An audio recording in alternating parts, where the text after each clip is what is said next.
বাংলায় একটা প্রবাদ আছে, রতনে রতন চেনে আর শালুক চেনে গোপাল ঠাকুর। রতনে রতন চেনে মানে একজন জ্ঞানী লোককে চিনতে হলে নিজেকেও জ্ঞানী হতে হবে, তাছাড়া কিন্তু জ্ঞানী লোককে চেনা যাবে না।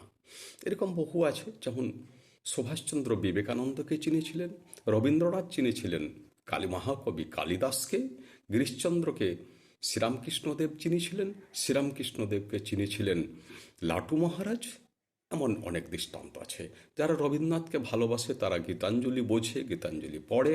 যারা বিবেকানন্দকে ভালোবাসে তারা তার সমগ্র রচনা পড়ে। এটাই হচ্ছে রতনে রতন চিনছে।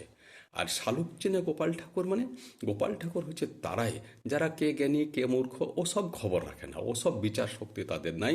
কিন্তু তাদের যেখানে দু পয়সা লাভ আছে, প্রফিট আছে, সেইখানে কিন্তু তাদের জ্ঞানের কোনো অভাব নাই। সেখানে তাদের একেবারে টনটনে জ্ঞান।